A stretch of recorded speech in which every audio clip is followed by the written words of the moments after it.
Graça e paz, amados. Bom dia. Quero dar as boas-vindas a cada irmão aqui presente, aos nossos irmãos que nos acompanham das redes sociais. Que Deus continue nos abençoando, amém? Que manhã maravilhosa, que manhã especial. Como foi bom poder louvar com os meus irmãos nesse instante tão especial para todos nós. Que realmente a bênção do Senhor repouse sobre nós, sobre as nossas famílias e sobre a nossa nação nessa data tão importante. Amém, meus irmãos? Quero convidar meu irmão a orar agora comigo. A gente vai orar agora, pedindo a bênção de Deus sobre tudo que iremos tratar aqui hoje, falar aqui hoje. Convido você a fechar os seus olhos, curvar a cabeça e comece a clamar e pedir: Deus, fale conosco, fale comigo, fale com a nossa igreja em nome de Jesus.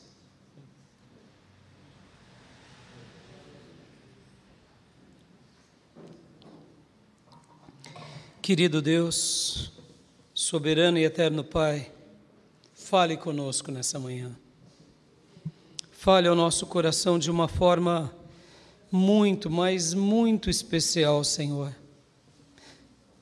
Estamos aqui, Senhor, diante de Ti, diante da Tua presença, como passarinhos no ninho, famintos, sedentos pela comida dos céus.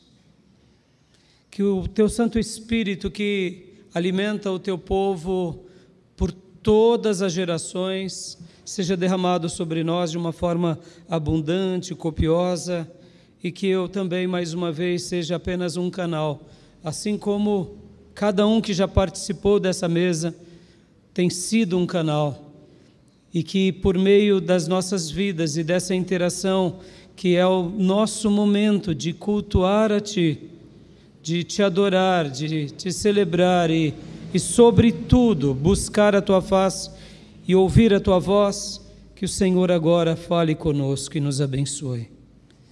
Ó Deus, que todas as mentes estejam sendo agora trazidas cativas por liberdade, por espontaneidade, por docilidade à presença de Cristo, pelo poder do Teu Santo Espírito. E que a Tua palavra, que é a espada do Espírito, que a Tua palavra, que é a verdade, verdade de Deus, verdade sagrada, possa agora realmente ser acomodada nos nossos corações. E que diante disso, o Senhor nos ajude a crescer a cada dia e a realmente vislumbrar e desfrutar e experimentar tudo o que o Senhor tem separado para cada um de nós. Que o Teu Santo Espírito seja derramado sobre todos nós, essa é a minha oração. Que de mim que fala ao Teu povo e que o Teu povo que escuta, que todos nós sejamos ricamente abençoados pelo Teu Santo Espírito.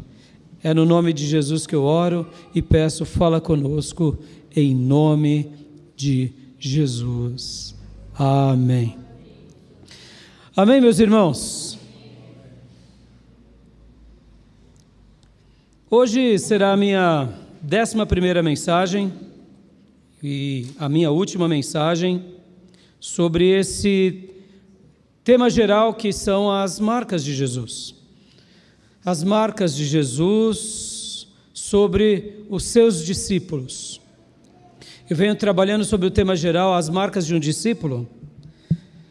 E então hoje eu quero falar com os irmãos e encerrar essa mensagem e trazer essa última mensagem. Quero acreditar que é a mais importante, não só por ser a última, mas porque eu entendo ser um desfecho.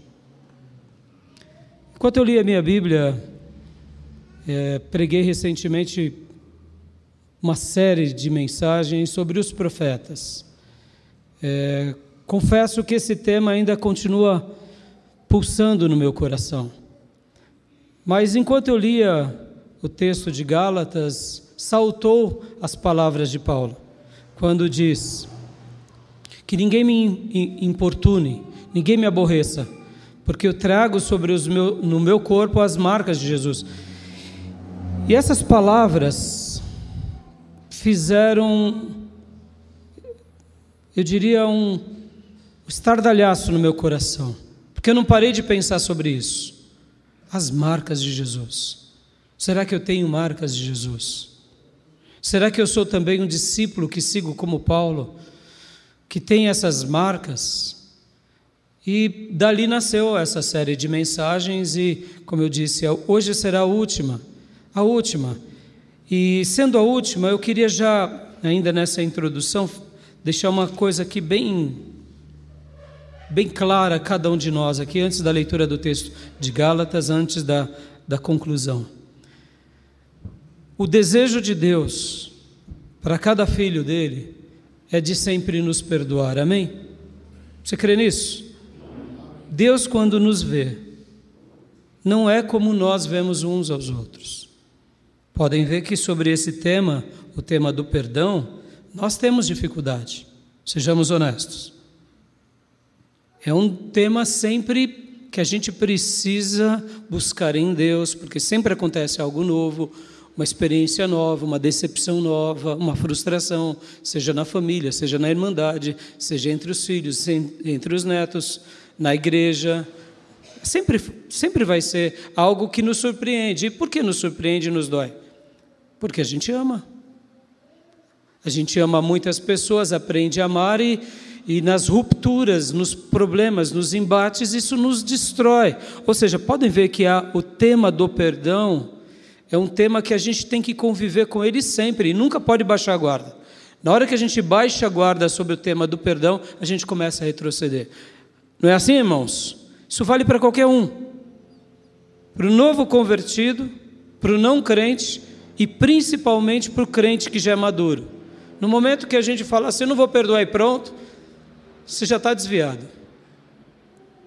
Já está desviado, porque você não vai receber mais o perdão de Deus. Não foi isso que Jesus disse na oração do Pai Nosso? E Jesus foi confrontado com essa pergunta aos apóstolos: ajuda-nos a perdoar. Jesus, em outras palavras, foi isso que os apóstolos estavam dizendo.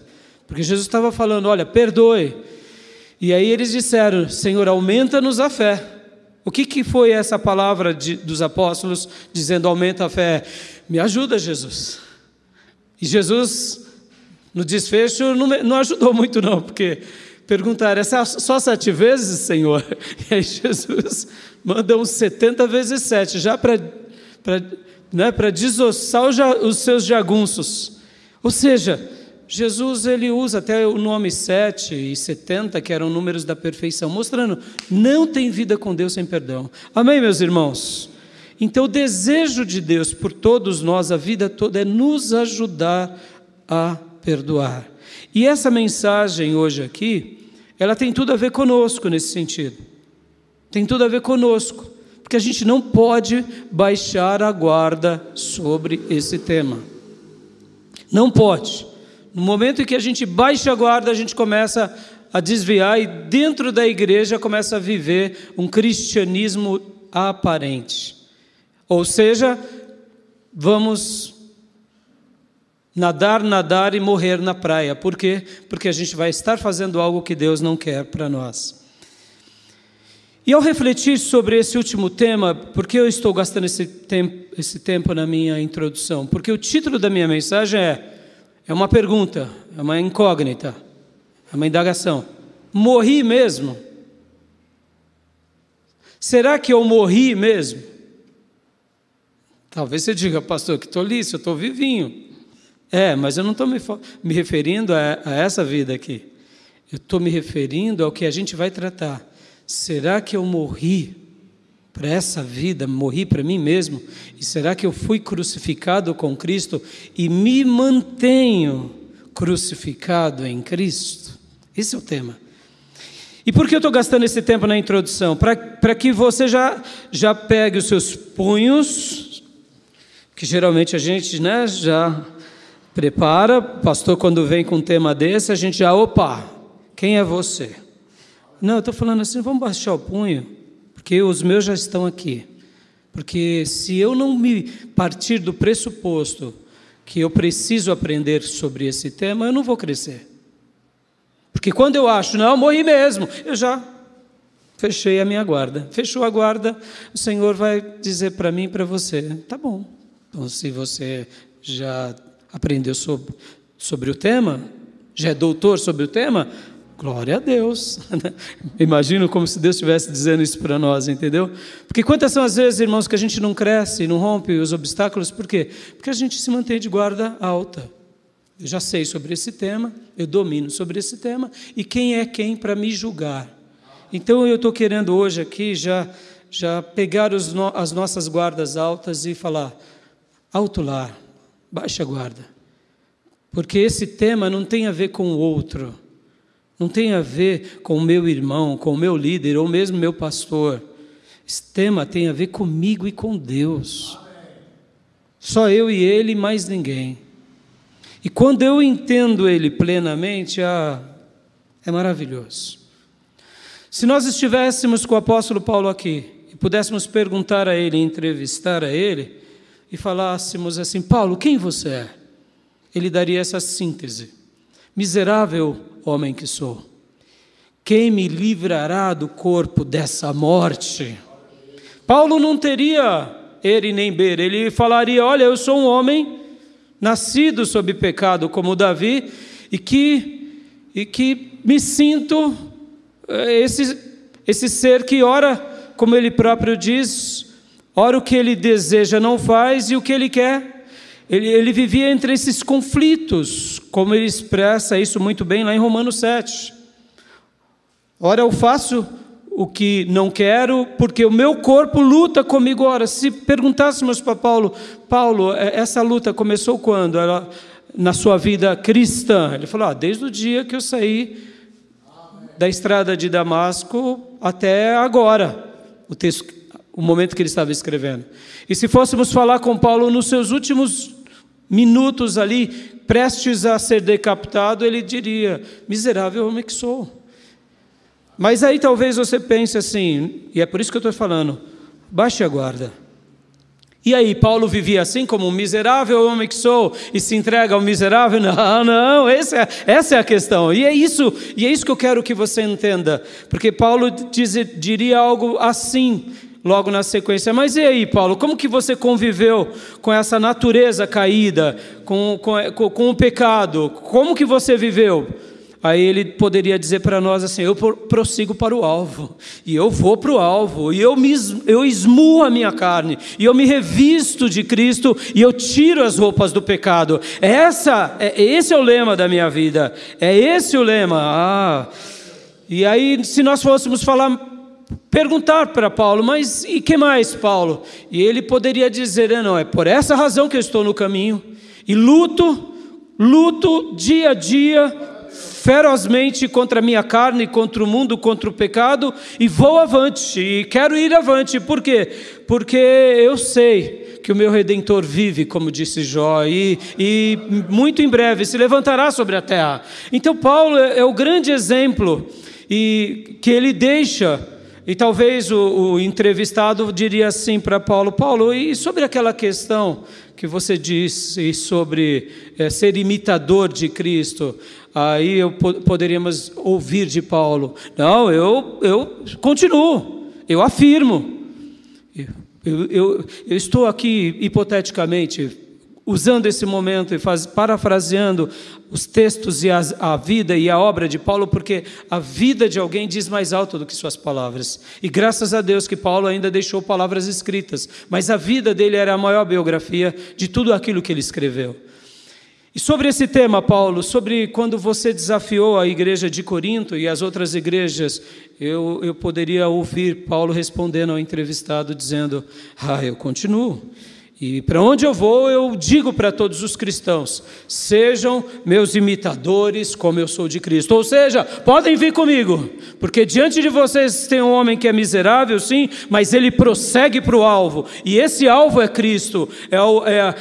O meu alvo é a estatura do varão perfeito. E eu vou lutar contra a minha carne, contra o mundo, contra os opositores, contra o inferno. E eu sei que eu vou chegar lá, e podem me seguir, porque ao longo da minha vida eu tenho deixado um legado de que sou um discípulo de Jesus, para judeu, para gentio, para apóstolo, para qualquer um, porque é esse o grande tema da minha vida. Posso ouvir glórias a Deus, meus irmãos? E se o entrevistado fosse perguntar para Paulo ainda sobre os Gálatas, e Paulo perguntasse assim, para os irmãos da Galácia, o que você diria para eles, Paulo, numa síntese, num resumo? Porque você escreveu uma carta, uma epístola para eles. O que você diria? Eu deduzo que Paulo falaria assim: sejam crucificados, como eu fui crucificado. Somente isso. E no dia que vocês entenderem isso, vocês entenderam tudo. Em outras palavras, morram para vocês e vivam para Deus todos os dias da sua vida. E diante dessas falas, eu entendo que essa mensagem ela é introspectiva, irmão, ela é introspectiva. E é assim que eu quero que você faça essa leitura, não só hoje, mas sempre, porque não importa o seu critério do outro. Quem somos nós para julgar o outro? Para dizermos sobre o outro que é um desviado, que é um carnal? Eu sei que essa é uma fala muito frequente entre o povo de Deus, ora brincando, mas ora falando sério, mas ela é um perigo, porque a minha medida não é a medida de Deus. Eu não sou Deus, a medida certa é dele. Amém, meus irmãos? Podem ver que nas páginas da Bíblia, Deus pegou pessoas das mais vil, como é Paulo, e transformou num santo homem, o maior apóstolo de todos os tempos. Quem é que daria um tostão furado por Paulo? Jesus deu. E Jesus fez de Paulo essa pérola para nós, esse diamante, esse homem extraordinário. É consenso entre os teólogos estudiosos que é difícil estudar Paulo, irmãos, porque Paulo foi um homem fora da curva dos seus dias. Ele já era sábio entre os seus, e ele se tornou muito fora da curva no cristianismo em 2000 anos de história. Sabe o que é isso, irmãos? Então Paulo, quem dava um tostão furado para Paulo? Ninguém, mas o Nazareno deu. Ou seja, percebam como a gente tem uma medida toda torta. Então, por isso que eu estou falando, essa mensagem de hoje é uma mensagem onde você tem que usá-la para o resto da sua vida para se autocuidar. Ou seja, é para que você veja a sua vida. Em primeiro lugar, será que eu estou vivo para essa vida ou eu morri para essa vida? Essa é a pergunta. Porque quem é que nunca, de fato, durante a sua caminhada cristã, não viveu vivo para o mundo? Sejamos honestos. Parafraseando Jesus: quem não tem pecado, que atire a primeira pedra. Não é assim que ele disse aos julgadores, a mulher adúltera, não foi isso? Quem nunca esteve vivo para essa vida, que atire a primeira pedra, então. Em outras palavras, porque qual é a proposta do texto aqui? É morrermos. Morrermos para nós mesmos e morrermos para o mundo. Ou seja, sermos crucificados. E por que eu estou gastando esse tempo nessa introdução? Para te desarmar mesmo, porque quando a gente fica armado, a gente vai para os julgamentos, vamos para as sentenças, e todo tipo de sentença não nos ajuda, só nos atrapalha, porque a gente vê aqueles que são piores do que nós e dizemos, está vendo? Se ele fosse como eu. Mas aí eu te pergunto, a sua medida é uma medida tão elevada? Será que a gente pode julgar alguém? O Senhor nos deu esse critério, nos deu essa permissão do julgamento alheio? Ou seja, será que eu tenho esse direito? Eu te ensino já de antemão, Jesus disse que não, porque com a mesma medida com que você julgar os outros, você será julgado. E o que o Senhor nos deu foi a permissão de avaliar alguém, mas mesmo assim avaliar os frutos, mas nunca fazer uma sentença sobre esse outro, determinista, vocal, porque a gente não é juiz. A única autoridade que a gente tem é de julgar a si mesmo. Amém, meus irmãos? Não estou dizendo aqui que o pastor, o líder, a igreja não vai ter critérios de avaliação. Não, não é isso. Não vamos também para negação. Mas esse é um assunto que a gente se perde muito. E como eu dizia, ao cuidar de você, ao cuidar de você mesmo sobre esse tema, fique tranquilo. Porque você não vai precisar dar o seu exemplo de forma como palavras apenas aos demais que estão ao seu redor, dizendo, assim como eu já morri e estou crucificado com Cristo, você vai morrer também e Deus vai te ajudar e vai te fazer deixar de ser esse miserável que você é, tá bom? Então, a gente não precisa fazer isso, esse tipo de julgamentinho bobo. Por quê? Porque, na realidade, quando nós cuidamos de nós mesmos, por nós, vivendo esse princípio, muitos serão abençoados por nossa vida. Por quê?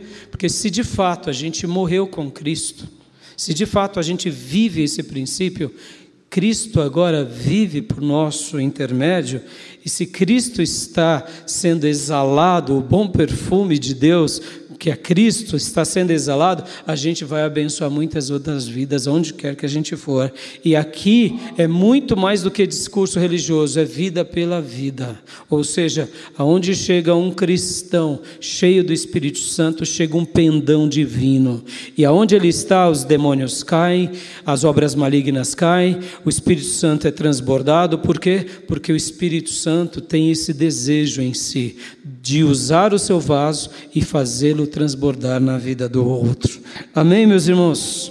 E por que eu estou dizendo tudo isso? Porque muitos que julgam, muitos que se consideram cheios, eles na realidade são os mais vazios. Sim, porque eu não preciso dizer que sou cheio. Quem vai mostrar que sou cheio é o próprio Deus usando o vaso.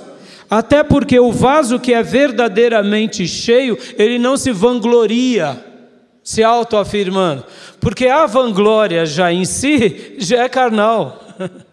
A vanglória em si já é carnal. A soberba já é a carne dizendo, olha como eu sou bom, glorificado seja eu, louvado seja mim. Todo ato de vanglória é um gesto carnal. E todo crente cheio do Espírito Santo, ele não precisa se afirmar, porque se ele vai se gloriar, ele gloria-se no Senhor, ou seja, ele sabe que é instrumento, mas ele não se vangloria disso, porque ele sabe que a virtude não é dele, é Deus usando ele, e quando Deus usa alguém é maravilhoso, amém?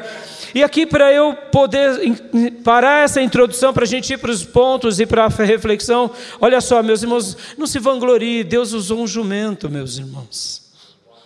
Deus usou um jumento para falar com o profeta errante. Você acha que Deus não vai usar pessoas? Que Deus não vai usar ministros? Que Deus não vai usar professores? Que Deus não vai usar seus servos? Que Deus não vai usar pastores? Claro, Deus usou jumentos. Está entendendo como a Bíblia vai na contramão dessa vanglória, dessa soberba? Estão entendendo?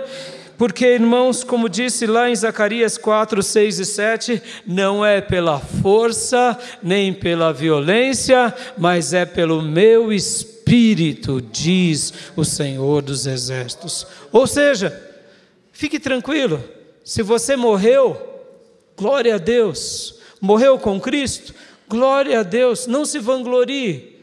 Se você vive uma vida crucificado, glória a Deus. Você não precisa dar cartadas, apenas ame, pregue, ensine, e o mesmo Espírito que repousa sobre você transbordará fazendo a mesma obra nos outros, porque é pela graça que somos salvos. E isso não vem de vós, para que ninguém se glorie. Amém, meus irmãos? Isso é maravilhoso. Então, deixemos a guarda. Amém? Amém? Deixemos a guarda. E o título da minha mensagem é Morri mesmo. Morri mesmo. Vamos ao texto que eu quero refletir com vocês, que é Gálatas 2:20. Gálatas 2:20. Esse é um dos textos mais lindos do apóstolo Paulo, irmãos. Gálatas 2:20. Olha só o que ele diz aqui.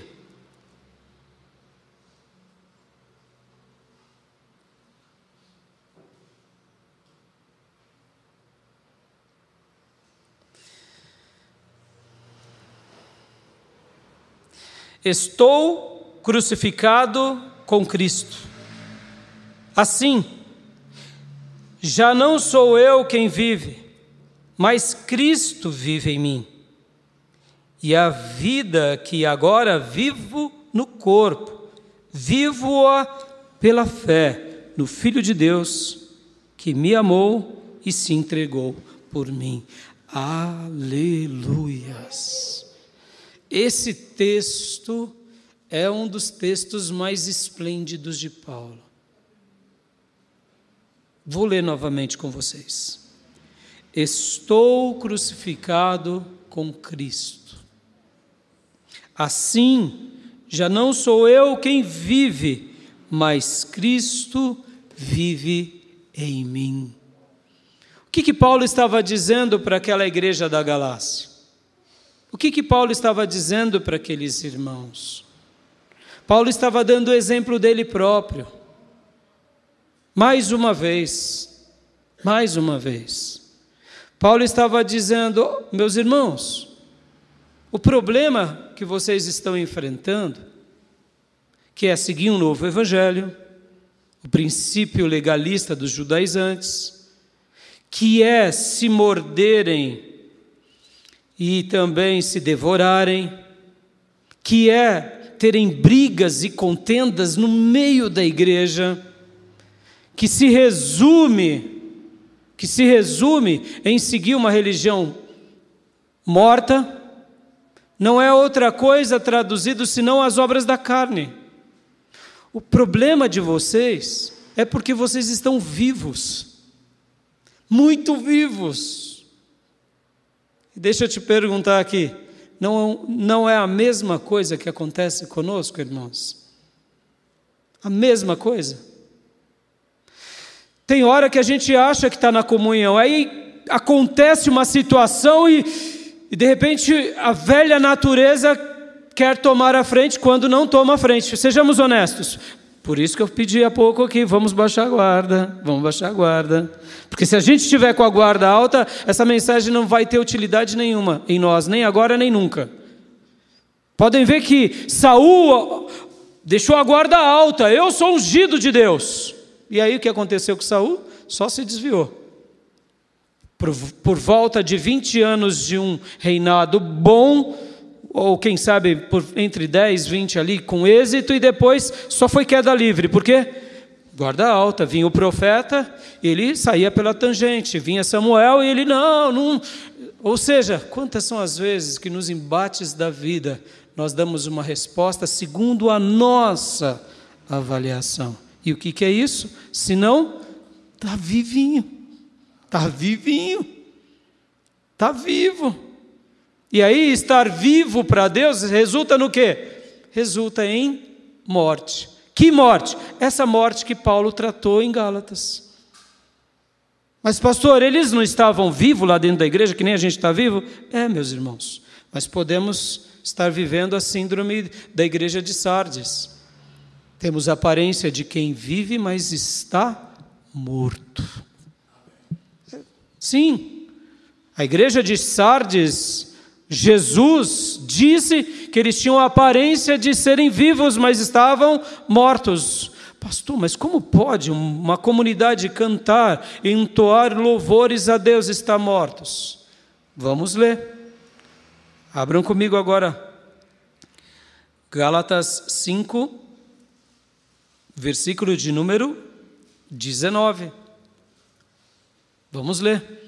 Será que é possível a gente estar dentro da igreja, fazendo a obra de Deus, sendo um pastor e estar morto? Vamos ler. Ora, as obras da carne são manifestas. 2 pontos. Pô, pastor, mas é obra da carne. O que tem a ver com morte? Vamos lá, a gente vai chegar lá. As obras da carne são manifestas: imoralidade sexual, impureza e libertinagem, idolatria e feitiçaria, ódio, discórdias, ciúmes, ira, egoísmos, dissensões, facções e inveja, embriaguez, orgias e coisas semelhantes. Ponto. Paulo dá um ponto final, mas antes de dizer, ele diz coisas semelhantes, ou seja, vocês sabem o que eu estou falando. Vocês entendem o que eu estou falando. E continua: eu os advirto, como antes já os adverti, que aqueles que praticam essas coisas não herdarão o reino de Deus. E aí do versículo 22, vem o fruto do Espírito. Aí, continuando aqui, olha só, o versículo de número 22, mas o fruto do Espírito é amor, alegria, paz, paciência, amabilidade, bondade, fidelidade, mansidão e domínio próprio. Contra essas coisas não há lei. Versículo 24, os que pertencem a Cristo Jesus crucificaram a carne com as suas paixões e os seus desejos. Quem dá o fruto do Espírito não vive na obra da carne, porque crucificaram a sua carne, como diz o texto aqui, com as suas paixões e desejos, ou seja, está morto para a sua vontade. Logo, continuando o texto, se vivermos pelo Espírito, andemos também pelo Espírito. Não sejamos presunçosos, provocando uns aos outros e tendo inveja uns dos outros. Se eu já crucifiquei a minha carne, logo eu não dou ouvido para quê? Para as minhas paixões ou para os meus desejos. Por quê? Porque eu morri com Cristo. Mas e se eu dou ouvido à minha carne? Se eu dou atenção aos meus desejos, se eu dou e faço a vontade da carne o tempo todo, logo eu estou vivo para a carne, vivo para esse mundo, mas morto para Deus. Amém, meus irmãos? Estão compreendendo? Estão compreendendo? Está muito claro. Se não tiver, eu paro, eu explico de novo, porque esse tema ele é muito importante, irmãos. A gente pode estar vivendo igreja aqui, mas está vivo para a carne, está vivo, e quem está vivo para a carne morre para Deus. Por quê? Porque se eu pratico obras da carne, e Paulo deu uma lista bem grande, o resultado é muito cruel. Como disse o versículo de número 21, eu os advirto, no final dele, como antes já os adverti, 2 pontos, aqueles que praticam essas coisas não herdarão o reino de Deus. Ou seja, percebam que esse é um tema que eu quero gastar com vocês. Esse é um tema que eu quero refletir aqui com cada um de vocês. E durante essas 11 mensagens, estou pregando 11 mensagens, percebam o quanto a gente vem trabalhando, de uma forma, eu diria, não fazendo uma análise propriamente do texto, mas pegando esses ensinos sagrados e tentando trazer o que Deus realmente deseja para a nossa igreja local. para que a gente aprenda a viver como um verdadeiro discípulo que foi marcado por Jesus como Paulo. Como Paulo. Por quê? Porque foi isso que Paulo estava dizendo àquela igreja. Porque Paulo, ao dizer essas palavras, vamos voltar lá para 2:20. Eu fui crucificado com Cristo. Assim, já não sou eu quem vive, mas Cristo vive em mim. E a vida que agora vivo-a no corpo, vivo-a pela fé no Filho de Deus que me amou e se entregou por mim. Paulo estava dizendo, olha, meus filhos, minha igreja, que eu sofro como que se estivesse com dores de parto para que Cristo fosse gerado em vocês. Olha, aprendam. Sejam alguém como eu. Vamos ser crucificados. Olhem para mim, sigam os meus passos. Sejam meus imitadores como eu sou de Cristo. É o que ele está dizendo. A vida que vivo pela fé, no corpo, a vida agora que eu vivo no corpo, vivo-a pela fé. Ou seja, vamos deixar de besteira, vamos deixar de contenda. Aonde tem sequer um dedo de carne, diga não, pare com tudo isso. Porque senão vocês estarão dentro da igreja, divididos, achados dentro dos seus grupos, e quando a gente se racha na irmandade, é o primeiro ponto para depois virem as heresias. Meus irmãos, um passo errado dado desencadeia em muitos outros passos errados. Um pequeno abismo chama outro abismo. Podem ver, meus irmãos, ninguém abandona a fé de uma forma muito exagerada se antes ele não rompeu alguns obstáculos dentro do seu coração. Tudo começa dentro do nosso coração. Tudo começa como uma decisão profunda. E é por isso que Paulo ele vai trabalhar muito nas suas cartas esse sentimento de seguirmos a Deus com sinceridade e verdade, de todo o coração. Porque muitas vezes a gente vai se acostumando a viver como a gente faz no mercado de trabalho, uma vida de aparência. Meus irmãos, para o mercado de trabalho isso é importante. É importante você ter as suas 8 horas, ou 6 horas, ou 10 horas, 12 horas de trabalho lá e cumprir o seu dever. E de repente sair de lá e falar, como eu odeio isso daqui. Faz parte. Você precisa de um trabalho, você tem que ganhar dinheiro. Você talvez não ama essa profissão. Então você age de forma profissional, ou seja, aquilo que a psicologia também chama de persona. Você se apresenta como um personagem ali. E está errado, pastor? Claro que não. Você precisa do salário ou não? Você precisa sustentar a tua família? Então lute, porque aquele que não trabalhar, disse Paulo, também não coma, dando a ideia, você tem que ser dedicado.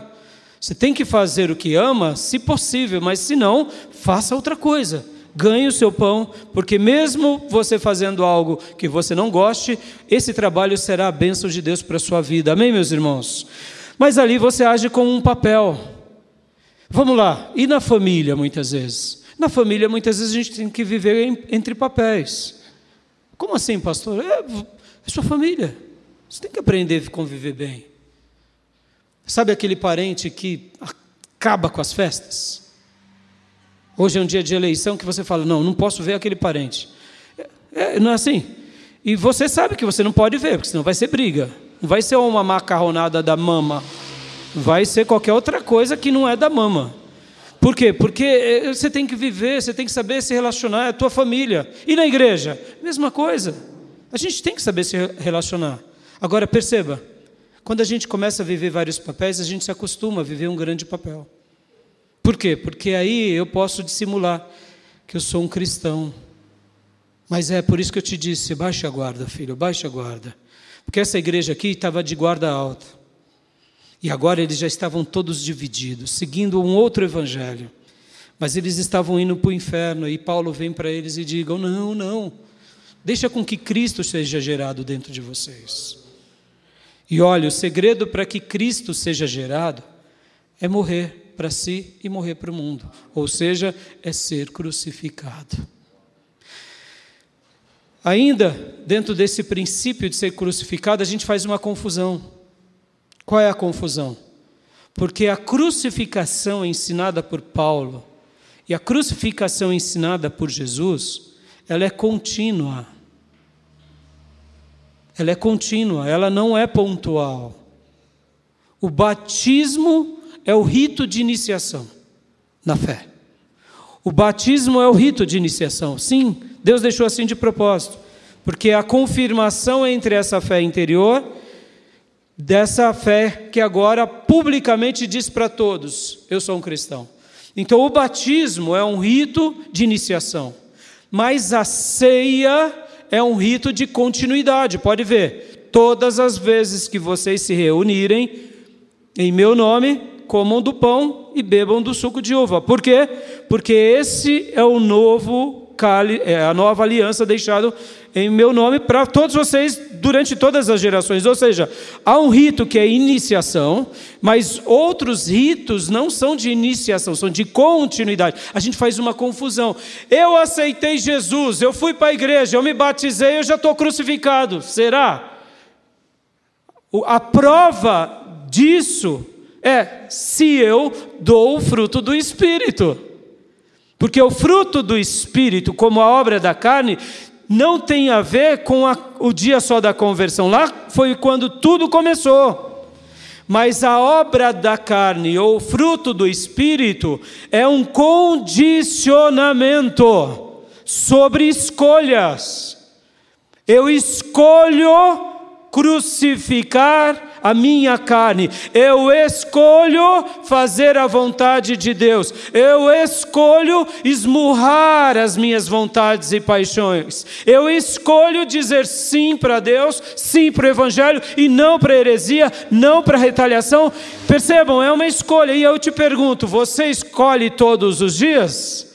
Todos os dias. E vamos escolher até o nosso último dia? Todos os dias. Por isso que algumas doutrinas, elas são, eu diria, elas começam num período, mas elas se continuam enquanto vivermos. Por isso que Paulo dizia: miserável homem que sou. Mas ele não para aí. Ele diz: eu prossigo para o alvo, para aquilo que realmente está reservado para mim, para a minha coroa. É lá que eu quero chegar. E esmurro a minha carne, e despojo todas as vestes carnais, e me revisto de Cristo. É assim que eu vou viver, quando está tudo favorável e quando não está tudo favorável, porque eu escolho viver seguindo a vontade do Espírito. Aleluia! Ou seja, todos os dias eu vou para a cruz e morro, e quando eu noto que eu saí da cruz, eu peço perdão e volto para o meu lugar, porque é por meio da cruz que a gente passa a viver. Meus irmãos, a gente só vai conseguir viver para Deus se de fato a gente morrer para nós e para o mundo.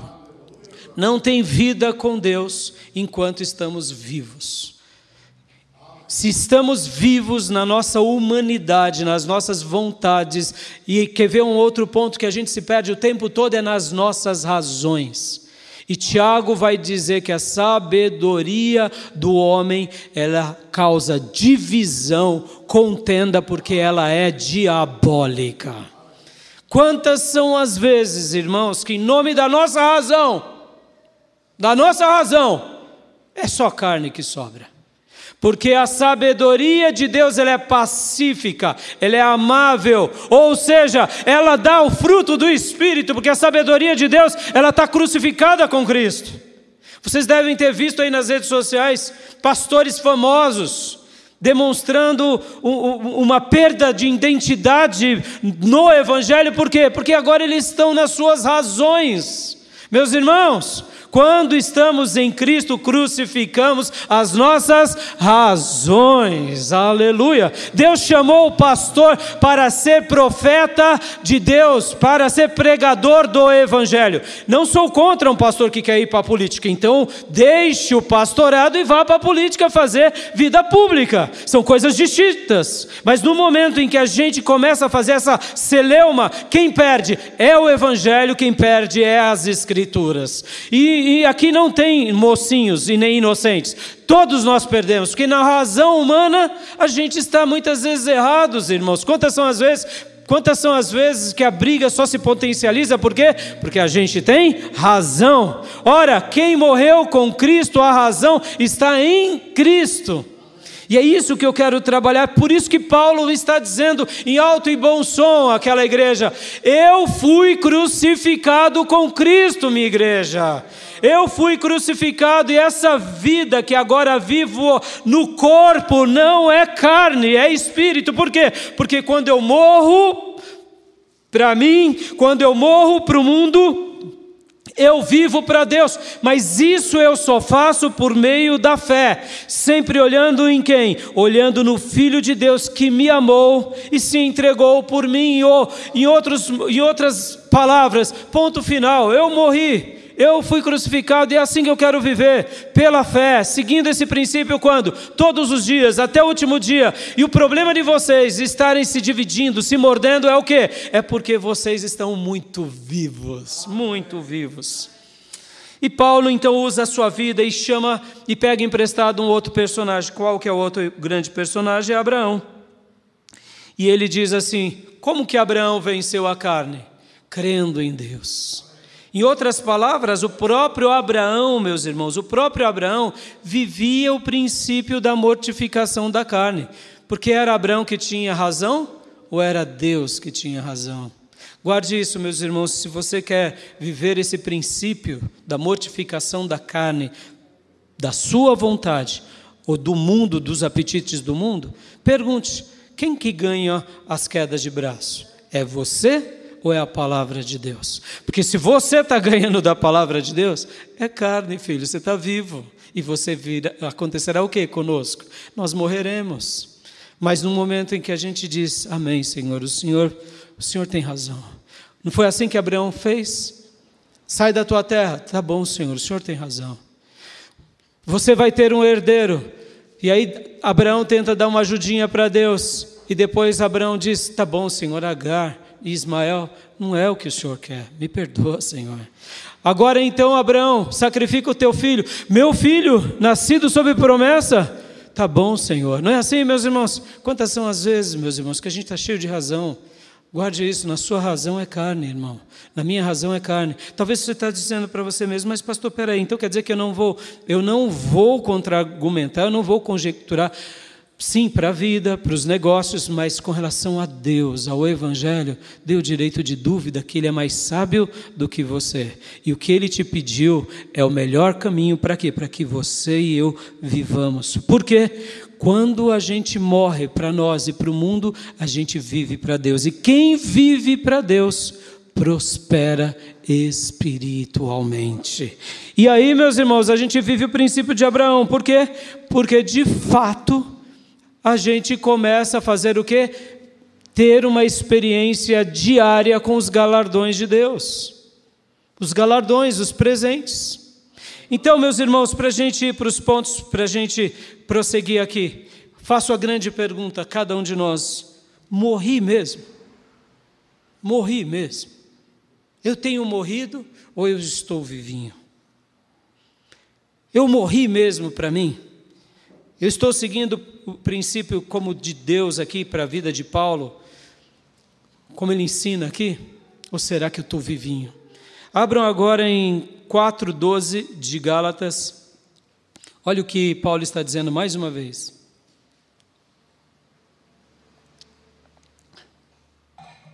Eu lhes suplico, ou eu rogo a vocês, ou eu imploro a vocês, irmãos, que se tornem como eu. Aleluia. Paulo era gigante, não, irmãos? Ele está dizendo: olha, pelo amor de Deus, igreja da Galácia, vocês que estão aí se mordendo, cheio de razão, cheio de carne, vocês que estão aí se devorando uns aos outros, se destruindo mutuamente dentro da igreja, vocês pastores, cheios de razão, torne-se como eu, ele está dizendo. Torne-se como eu. Em outras palavras, morra como eu morri. Olhe para Jesus. Crucifique a carne.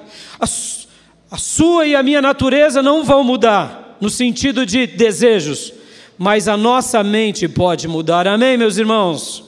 É a nossa mente que tem que mudar, meus irmãos, não é a sua natureza. Guarde isso, filho, não é a sua natureza. Você vai continuar tendo desejos e paixões, ponto.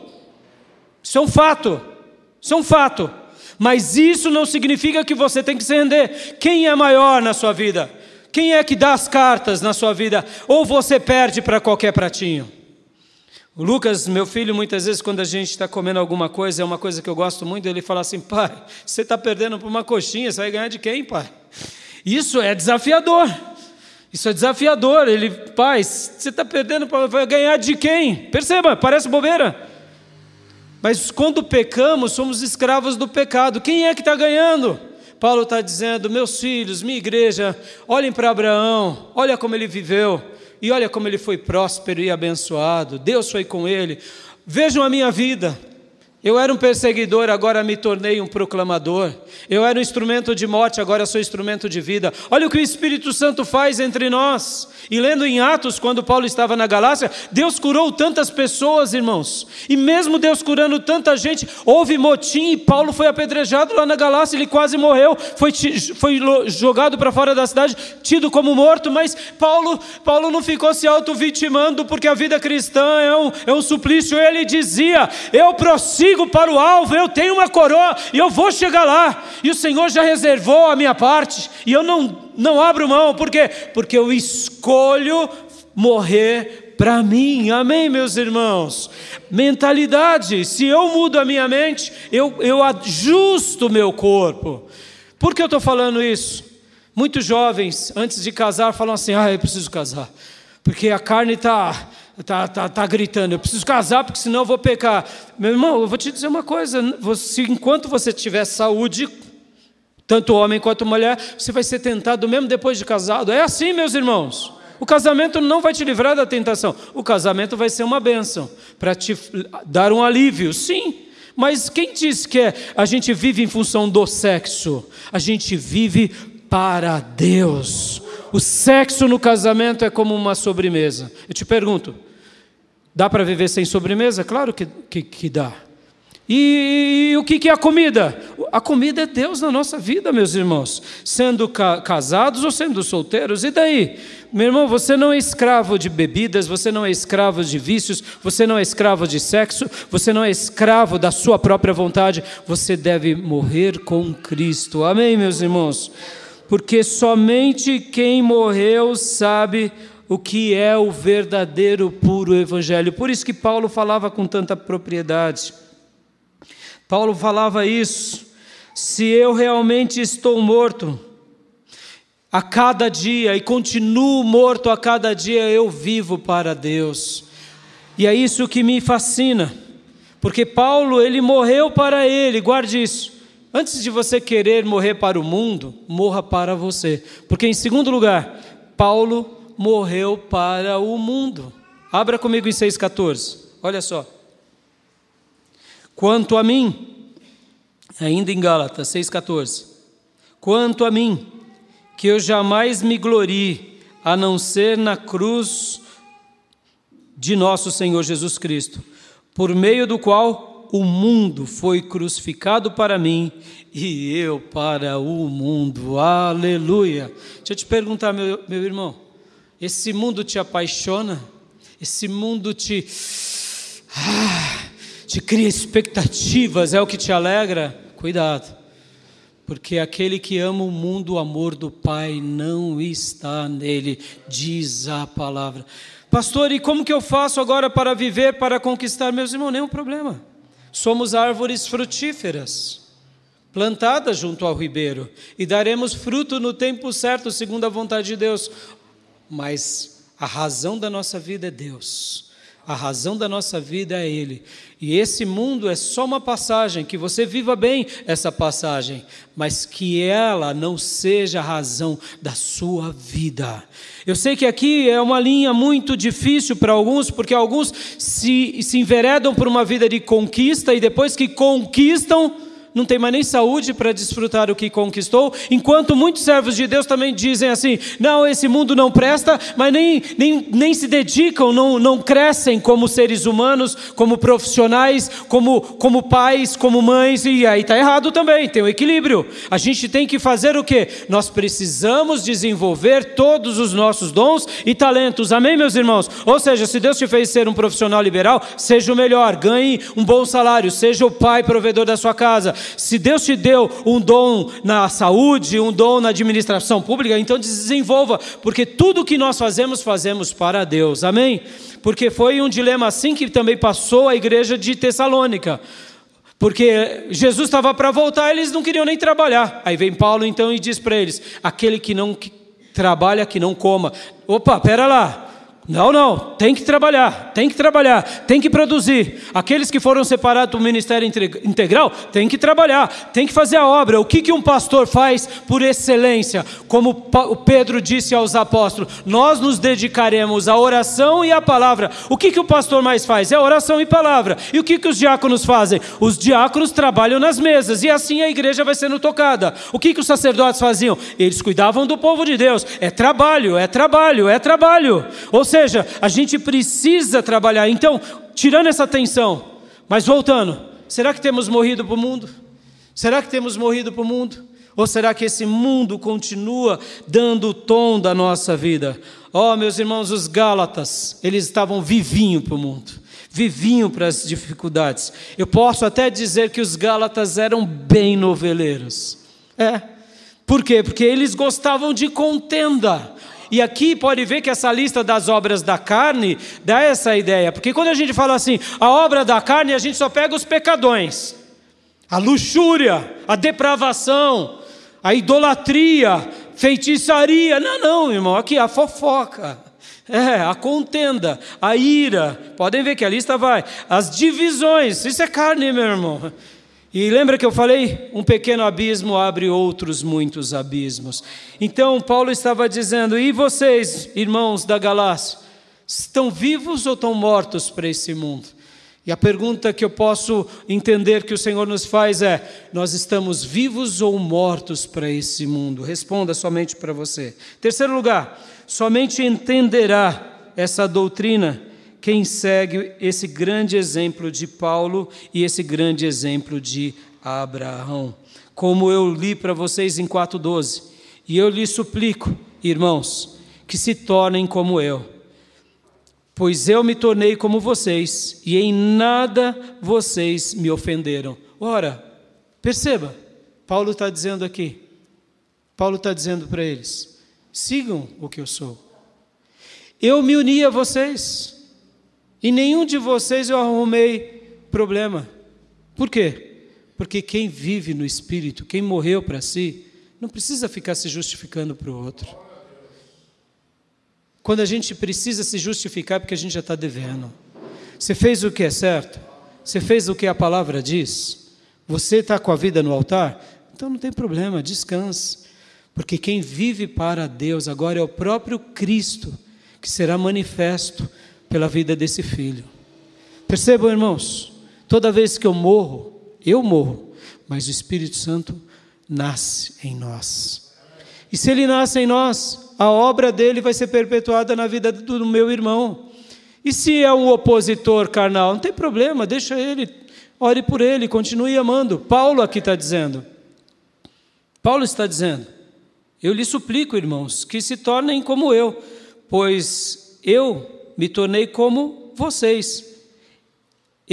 Em nada vocês me ofenderam. Espera aí, Paulo tinha sido apedrejado. Paulo tinha sido dado como morto. Tudo bem. A obra está no preço do Evangelho. Você está querendo viver um cristianismo docinho? Um cristianismo bonitinho?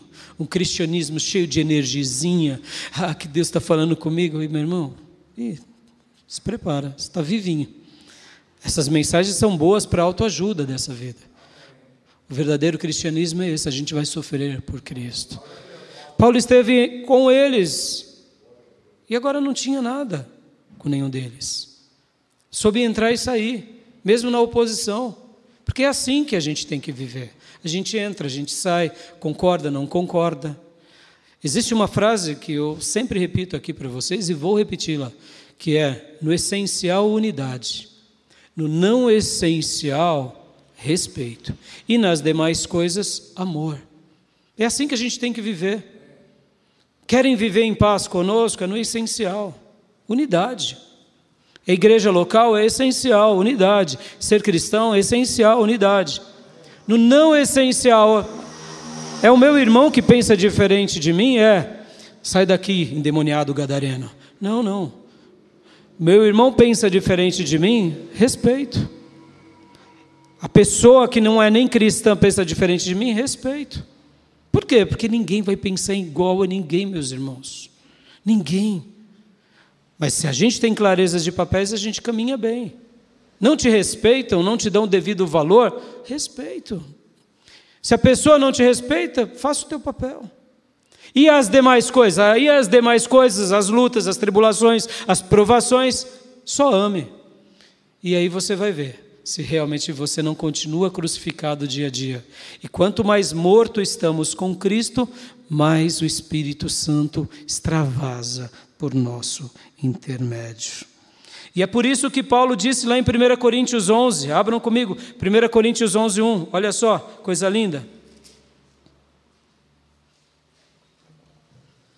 Tornem-se ou sejam meus imitadores como eu sou de Cristo. Aleluia! Todo mundo quer viver o poder que Paulo vivia. É simples, basta a gente morrer como ele era morto, para si e para o mundo. Esse é o caminho para nós, meus irmãos. Esse é o caminho para nós. Porque quando a gente realmente aprende esse princípio, tudo muda na nossa vida. Quarto lugar, jamais se esqueça que essa batalha, ela vai ser travada para o resto da nossa vida. Amém, meus irmãos? E por isso, não se assuste quando você vê um pastor figurão carnal. Nenhum problema. Pastor, mas, é normal. Ele está cheio de razão dele, não da razão bíblica. Simples. Mas pastor fulano era profeta. E daí que ele era profeta? Está na carne? Saiu da graça. Deixou de estar debaixo da graça.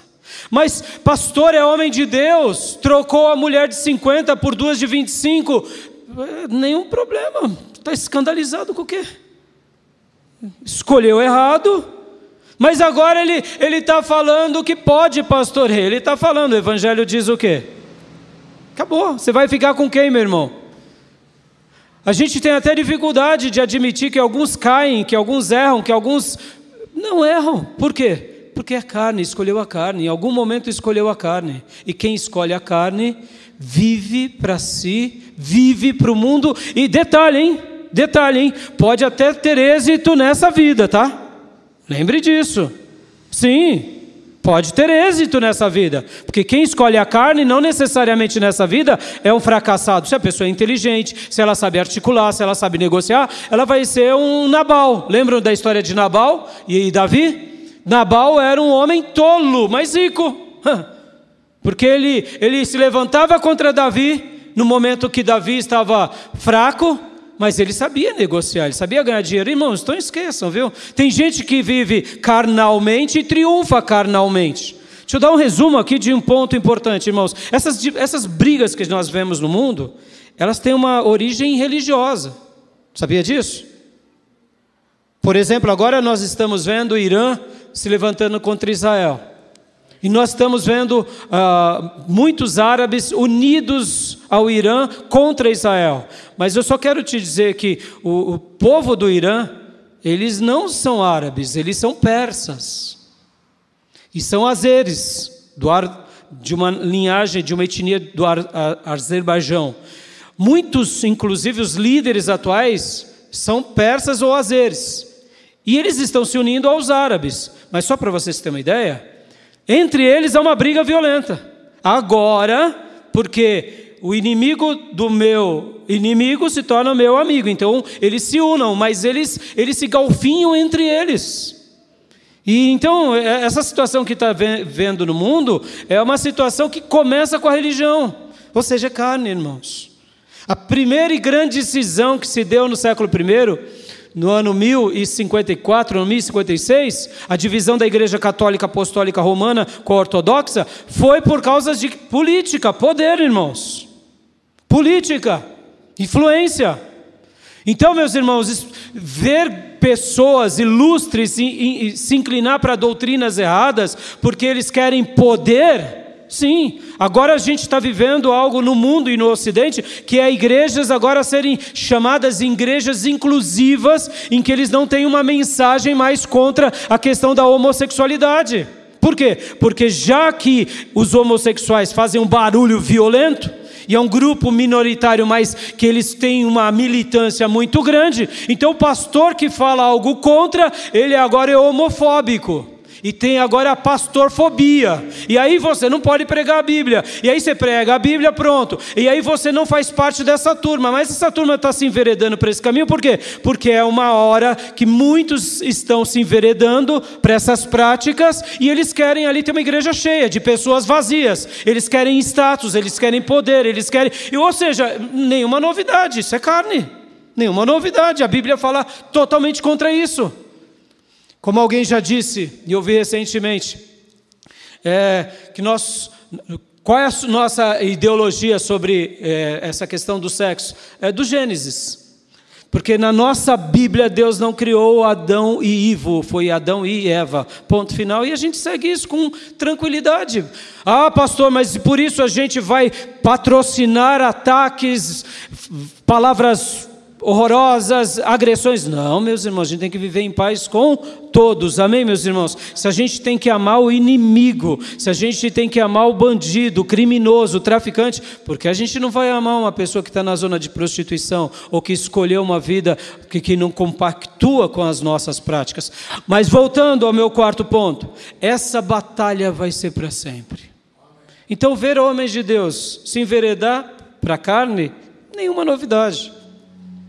Eu lembro de um dia que estávamos aqui numa aula e foi trazido no seminário um fato muito horrível. Lá na Europa, um grande líder, pastor, considerado um bispo, não me recordo o nome dele agora, ele assumiu que ele era gay. E aí foi aquela celeuma na Europa. E aí esse assunto a gente debateu aqui em classe. Aí muitos diziam, escolheu. Quis agora virar, casar com outro homem. E aí, pastor, e aí? Que ele não é mais nossa referência. E daí? Vira a página. É o que ele escolheu? Segue, deixa ele viver a vida dele. Porque até mesmo nessas horas antagônicas, Deus está limpando a sua igreja, meus irmãos. Estão entendendo? É assim mesmo, nenhum problema. O pastor que se enveredar por caminhos antibíblicos... Por que eu estou falando isso, irmãos? Eu estou pegando coisas grandes aqui. Porque essa luta vai ser para sempre. Enquanto existirmos, enquanto vivermos, seremos tentados. Seremos, e a gente tem que morrer todos os dias enquanto viver. E se a gente não faz essa doutrina virar algo na nossa vida, meu irmão, a gente está indo, a gente está se esquecendo. Nós precisamos desenvolver a nossa salvação. E eu poderia parafrasear Paulo. A gente precisa aprender a morrer todos os dias enquanto viver. Em último lugar, a gente, quando de fato morre para nós mesmos e para o mundo, não se preocupe. Quem vai legitimar, quem vai ratificar a sua vida é o Cristo. É o Cristo. É o Cristo ressurreto. Em vida e depois de morto.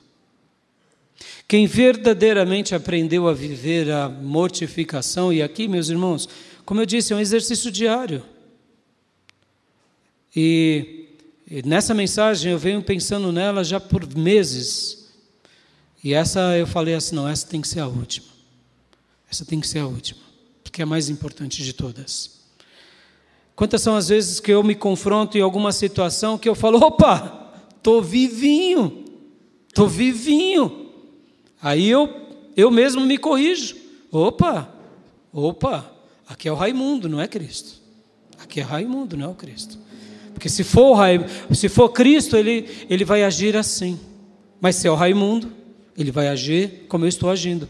Então, quando eu caio em si e consigo frear qualquer atitude, diga aleluia. E quando a gente já fez? Aí, meus irmãos, você já fez, você teve uma atitude de vivo, peça perdão, se retrata com quem você feriu, com quem você pecou. E vamos avante. Mas quem vai autentificar se você continua no caminho certo, não é o pastor, não são os irmãos, não são os pais. Quem vai ratificar isso na sua vida é o próprio Cristo. Deixa eu dar uma ênfase aqui bem grande nesse ponto aqui. Não pensem vocês que Paulo era benquisto nos dias bíblicos. Não. Paulo aqui mesmo, e em outras ocasiões que escreve, as pessoas não tratavam bem de Paulo. Paulo ganhava para Cristo e Paulo era desprezado. No primeiro julgamento em Roma, Paulo ficou sozinho. Como pode, pastor? Porque Paulo não era tão benquisto naqueles dias. Ele deixou um time maravilhoso, mas nem em todos os momentos todos seguiram. Alguns líderes abandonaram a fé, outros se levantaram contra ele.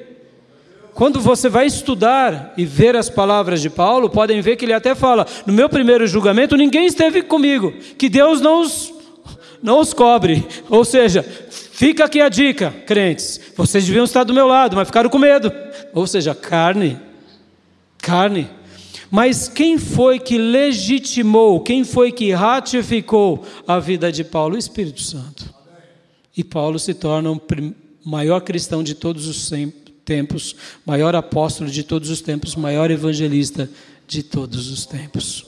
Quando a gente de fato, meus irmãos, morre, quem vive é Deus. Quem vive é Deus. Vamos ver como Paulo fazia lá em Romanos 6, do 8 ao 14. Romanos 6, do 8 ao 14. Já estou concluindo a nossa mensagem.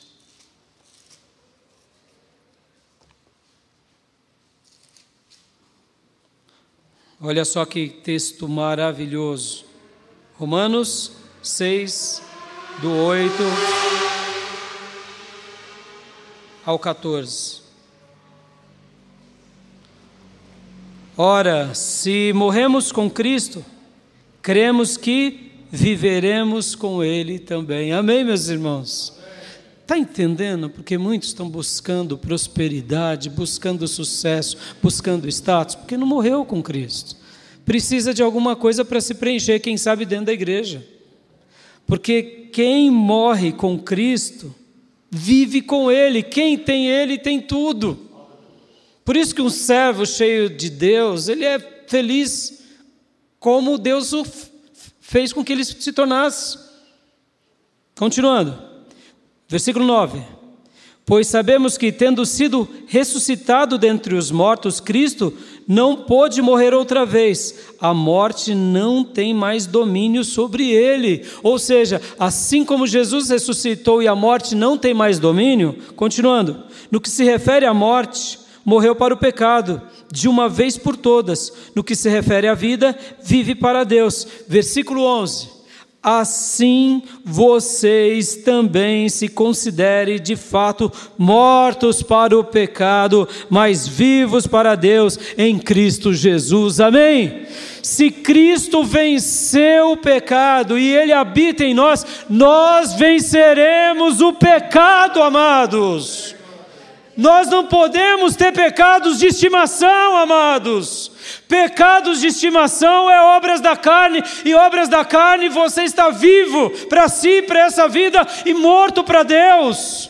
Ou será que Deus deixou-nos uma promessa que Ele não possa cumprir? Agora, se eu não sou liberto, é porque eu estou vivo. Hoje, em nome de Jesus, que você possa falar para Deus: Senhor, me ajude a morrer para mim mesmo e para esse mundo, porque eu quero viver para Deus. Porque o meu Cristo venceu o pecado e Ele vive para Deus. E é assim que eu quero viver enquanto eu existir. Aleluias. Continuando, versículo 12.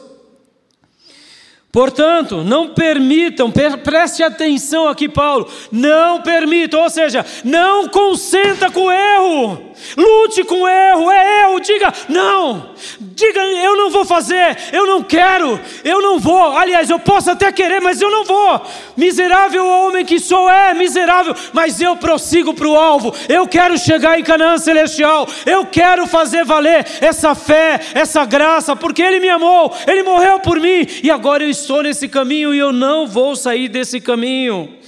Versículo 12: portanto, não permitam que o pecado reine no corpo mortal de vocês, levando-os a obedecer aos desejos malignos dele. É consentimento. Mas pastor, quando vai ver eu já faço. Isso é prova que você está vivinho, crente. É um crente morto para Deus, mas vivo para as coisas dessa vida. Estamos vivos ou mortos, como pregou J. Riley. Vivos ou mortos? Estamos vivos ou mortos? Essa é uma pergunta que a gente tem que fazer todos os dias, meus irmãos. Será que eu estou vivendo a minha vida diante de Deus, vivo ou morto? Será que eu estou vivendo em família, vivo ou morto? Será que eu estou vivendo na sociedade, no trabalho, na escola, na faculdade, no colégio, na família? Eu estou vivo ou morto? Será que eu faço um ministério? De que forma? Vivo ou morto? Aqui é consentimento. Se eu consinto com o pecado, eu morro para Deus. Mas se eu sou crucificado com Cristo, Ele vive em mim pelo poder do Espírito Santo. E percebam mais uma vez o 12. Portanto, contudo, entretanto, não permita que o pecado reine. Olha as palavras de Paulo. Não dê o consentimento. Bota o teu joelho no chão, a tua boca no pó. Peça ajuda, peça oração, lute. Porque o pecado ele vai ganhando espaço. E aí ele passa a reinar. Olha as palavras de Paulo. O pecado reina. Por quê? Porque ele é uma algema invisível. E quando ele está no controle, ele está no controle. Mas ele só entra no controle se você der consentimento. Ah, pastor, mas eu fui preso às drogas. E aí, eu te pergunto, você não conhece nenhum ex-drogado que foi liberto e hoje é um homem consagrado? Ah, pastor, mas eu vivi na escória da sociedade, nas orgias, na promiscuidade, fui viciado em sexo. Vem cá, você não conheceu nenhuma Maria Madalena nos seus dias? Que foi liberto de toda a perversidade, Deus mudou a mente, o coração, e de mulher samaritana e Maria Madalena se tornou agora santas mulheres. Ah, pastor, mas eu sou muito agressivo, quando eu vou ver, eu já esmurrei, eu já falei, eu já murmurei, eu já fofoquei. Ah, mas você já nunca conheceu alguém que foi mudado por Deus nessas coisas? Porque alguns são libertos e outros não. Por quê? Porque são escolhas. Escolhe viver no erro, vai colher o fruto do erro. E aqui Paulo diz: não permita, não consinta, lute. Quem é mais inteligente, o diabo ou você? Quem tem mais poder, Deus ou as trevas? Ou mesmo você? E como diz, não permita que o pecado reine no corpo mortal de vocês, levando-os a obedecer a desejos malignos. Ele vai jogar a seta, mas a gente vai cair se nós consentirmos. Amém, meus irmãos? Que você possa quebrar toda a ruptura em nome de Jesus. E o 13 e o 14, não ofereçam os membros do corpo de vocês como instrumento de injustiça. Ou seja, quando eu consinto com qualquer tipo de pecado, seja ele um pecadinho, um pecadão. Meus irmãos, vamos agora aqui, nesse ponto aqui. Pecadinho, pecadão, cuidado, filho, cuidado. Ah, mas todo mundo faz, você é todo mundo? ou você foi comprado pelo sangue do Cordeiro? Você foi comprado pelo sangue do Cordeiro, então você não é todo mundo. Amém, irmãos? Não ofereçam os membros do corpo de vocês como instrumento de injustiça para o pecado. Antes, aleluia, ofereçam-se a Deus como quem saiu da morte para a vida. Ofereçam os membros do corpo de vocês como instrumento de justiça. Ou seja, não, escolham agora se consagrar e se oferecer para Deus. E o 14, assim, olha, ele conclui, assim, o pecado não deve ter domínio sobre vocês, porque vocês não estão debaixo da lei, mas debaixo da graça. Amém, meus irmãos? E eu quero agora orar e concluir com vocês. Qual tem sido a sua escolha? Qual tem sido a sua escolha? Qual tem sido a sua escolha? Ah, pastor, quando eu vai ver eu já fiz. Então é prova que você é carne pura. Você já está vivendo só na carne. Então hoje é um dia que você pode dizer para Deus: Senhor, me livra dessa obra, porque essa igreja estava naufragando. Mas uma carta de Paulo resolveu o problema. Uma carta. Essa carta de Paulo pode resolver os nossos problemas. Amém, meus irmãos? Leia, releia, medite, ore em cima dela até você realmente ser mudado. Agora, não espere vir um anjo sobre você e te mudar. Tome uma decisão inteligente de você escolher o que Deus quer. De você tomar a decisão. Qual tem sido a sua escolha? Qual tem sido a minha escolha? Lá em Apocalipse 22, 11 diz assim: continue o injusto a praticar injustiça. Continue o imundo na imundícia. Continue o justo a praticar justiça. E continue o santo a se santificar. Você tem escolhido injustiça? Tem escolhido carne? Continua. É a tua escolha. Fazer o quê? Talvez você me pergunte, mas essa é a vontade de Deus? Mas claro que não. Claro que não. Ele está falando isso porque Ele está querendo nos confrontar. É o que você escolheu? É o que você tem escolhido? Pastor, não tem jeito. Quando vem o TPM, eu não aguento. Quem é maior, o Espírito Santo ou a tua TPM? Quem é maior, o teu temperamento ou o Espírito Santo? Quem é maior, a tua razão ou o Espírito Santo? Quem é maior? Quem morreu na cruz por nós? Qual tem sido a nossa escolha? Paulo, grande Paulo, ele não venceu porque ele era inteligente, porque ele era dedicado, porque ele era esforçado, porque ele era zeloso, porque ele era fervoroso, porque ele era estudioso, porque ele era formado e etc. Ele venceu porque ele morreu. Ele morreu. Ele morreu para ele e para o mundo. E agora ele vivia para Deus. Te pergunto ainda, quem tem vencido as suas batalhas? É Cristo que tem vencido, porque quando a gente morre para o mundo e morre para a gente, Ele luta por nós. Quem tem vencido as suas batalhas? Os nossos irmãos galacianos, eles tinham vencido muitas batalhas na força do braço deles, e por isso estavam naufragando. Quem tem vencido suas batalhas? Quem é que vence as batalhas para quem? Será que eu estou vencendo as batalhas dessa vida, da intelectualidade? Ou será que eu estou vencendo as batalhas de Deus? Quando nós morremos para o mundo, nós estamos dizendo, por meio da fé, eu estou me permitindo com que Cristo se manifeste por meio da minha vida nesse mundo.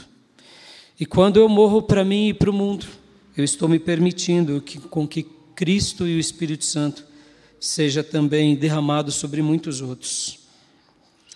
Morrer, na temática de Paulo, ou seja, ser crucificado é viver. E viver nessa vida, para nós mesmos ou para o mundo, é morrer. Qual tem sido a sua escolha? Vamos orar, meus irmãos? Vamos pedir, Deus, me ajuda a morrer. Me ajuda a morrer.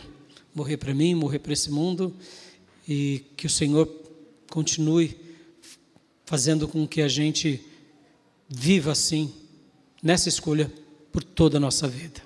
Amém? Pai, muito obrigado por essa mensagem, Senhor. Muito obrigado por essa série de mensagens. Muito obrigado por esse momento tão sagrado, tão importante. Durante esses domingos, ter sido ministrado por Ti sobre a vida de Paulo.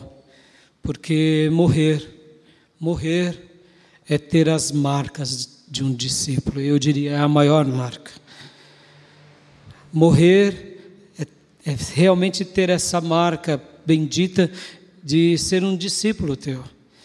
Então nos ajuda, Senhor, a morrer para nós mesmos, morrer para o mundo e a viver para Ti, como Paulo fez, como Paulo viveu, como ele agiu. Ajuda-nos a realmente vivermos assim, crucificado com Cristo. Crucificado todo dia, a cada momento, em cada situação. E quando entendermos que numa situação ali é uma situação onde não é Cristo, que a gente possa dar um passo para trás e pedir perdão e pedir a purificação e assim voltar, porque, Senhor, sem Ti não há vida. Morrer para o mundo, morrer para nós mesmos, morrer é viver, e é assim que a gente quer viver, crucificado com Cristo, e apenas Cristo reinando com todo o seu poder, pelo poder do Espírito Santo na nossa vida. Obrigado, Pai, por essa série de mensagens, assim também por tudo aquilo que o Senhor veio trabalhando durante esse ano sobre os profetas. Ó Deus, nos ajuda, Pai, nos ajuda, e que o Senhor ratifique a história na nossa vida, no nosso presente, no nosso futuro e no legado daquilo que a gente fizer para Ti. Que o Senhor confirme que a gente realmente é morto para poder viver para Ti. Morto para nós, para a carne, morto para a vida, mas vivo para Deus. É assim, Pai, que eu oro, é assim que eu Te agradeço, é assim que eu Te glorifico. E peço, continue falando aos nossos corações, em nome de Jesus. Amém. Amém, meus irmãos. Morrer é a maior marca de um discípulo. Deixo essa palavra ao coração dos irmãos, que Deus continue falando a cada vida, a cada alma. Se alguém realmente quiser entregar a sua vida a Jesus ou se reconciliar com Deus, não me procure aqui ou nas redes sociais, eu terei um imenso prazer de orar pela sua vida. Tá bom? Quero dar a bênção apostólica. Que a graça do Senhor Jesus, que o amor de Deus Pai e as santas e eternas consolações do Espírito Santo de Deus estejam com todos vocês, com todos nós, agora e para sempre. Amém. Se esse culto foi bênção, compartilha com o maior número de pessoas. E muito obrigado por você aqui, meu irmão, e os irmãos em casa estarem aqui conosco, participando desse momento. Deus abençoe. Um domingo muito abençoado, pode se abraçar. E boas eleições, meus irmãos. Deus abençoe.